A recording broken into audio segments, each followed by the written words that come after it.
Just imagine this for a second. You're trying to run a super modern, totally digital economy, but you're using a rule book for labor that was written way back in the 1930s. Sounds kind of crazy, right? Well, that is the exact challenge India just decided to tackle head on. So let's dive into the country's massive labor reboot. No, really, think about it. How on earth could rules made for an era of steam engines and telegrams possibly manage today's world of gig work, remote teams, and instant global supply chains? It just doesn't work. And that was the huge disconnect right at the heart of India's old system. The country was juggling 29, that's right, 29 different central labor laws. And that number isn't just about complexity, it's about pure chaos. It's like having 29 different bosses telling you 29 different things, all at the same time. It was a tangled and, let's be honest, pretty broken system. So let's actually step inside what this old system was really like. You'll see it was less of a set of rules and more of a complicated maze that both workers and companies had to get lost in. A lot of these laws were written before India was even an independent country. They created this massive web of confusion, mountains of paperwork, and all these conflicting regulations. It made it incredibly hard for businesses to even know if they were following the rules, and almost impossible for workers to figure out what their rights actually were. So what do you do when you're faced with a maze like that? Well, you don't waste time trying to find your way through it. You just forge a brand new, much simpler path right through the middle. And this is that new path. Those 29 confusing, overlapping laws have been boiled down into just 4 streamlined codes. One for wages. Easy. One for industrial relations. Makes sense. One for social security, and one for safety and health. It's a huge, huge shift from total complexity to total clarity. Okay, so this all sounds good in theory, but how does this new system actually make things better in the real world? Let's break down the tangible benefits with a simple before and after look. First up, the moment you get hired. Before, you might have started a new job based on just a conversation. Now, an official appointment letter is mandatory for every single person. And this is a huge deal. It means you have written official proof of your job and what you're being paid. That's real job security from day one. Now, let's talk about getting paid.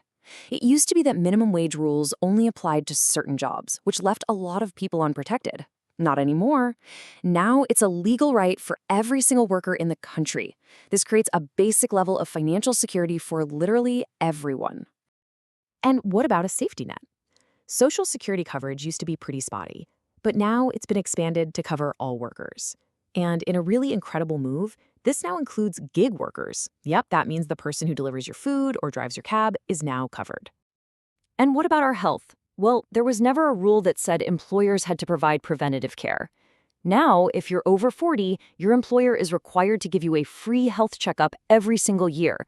That's a big step towards building a healthier and, more productive workforce. All right, so we've seen the big picture changes. Now let's zoom in a little. Let's put a spotlight on how these new rules are directly impacting different groups of people. And let's start with women, because these new codes are bringing in some really transformative changes to boost participation and, really importantly, ensure safety. The core of this is all about equality. Equal pay for equal work is now the law, period. Plus, women can now work in any sector and at any time, including night shifts, as long as they consent and their safety is guaranteed. This just opens up a whole new world of opportunities. Next up, let's talk about a huge and fast-growing group that the old laws basically pretended didn't exist: gig and platform workers. So for the very first time, terms like gig work actually have a legal definition. That might sound small, but it's a critical first step. It means those big app-based companies now have to contribute to a social security fund for their workers, bringing millions of people into a safety net they've never, ever had before. And what about young people who are just starting out in their careers? Well, these reforms are all about creating a much more secure and fair foundation for them to build their futures on. So, as we saw, every young person gets that crucial appointment letter and a guaranteed minimum wage. But here's another really cool change. For people on fixed-term contracts, gratuity, which is kind of like a thank you bonus, is now available after just 1 year of work, instead of having to wait 5 years like before. So when you start connecting all these dots, you can see this is about so much more than just updating a few rules. It's a really strategic move to build a future-ready India. And this chart, wow, this really tells the story. Just look at that jump. In a single decade, Social Security coverage is on track to leap from covering less than a fifth of the workforce to over two-thirds. That is a massive shift toward protecting people's livelihoods. And all of this feeds right into India's bigger vision for a self-reliant nation. The logic is pretty clear. When you protect your workers and at the same time make it way simpler for businesses to grow, you create a much stronger, more dynamic economy that's ready to compete on the world stage. So let's just quickly recap the key takeaways here. First, the rules are way simpler. 29 confusing old laws are now 4 modern codes. Second, protections are way stronger. Think minimum wage and Social Security for everyone. Third, there's a real push for equality with new rights for women, gig workers, and young people. And finally, it's just easier for businesses to get things done thanks to stuff like a single registration system. And that leaves us with one really big question to think about.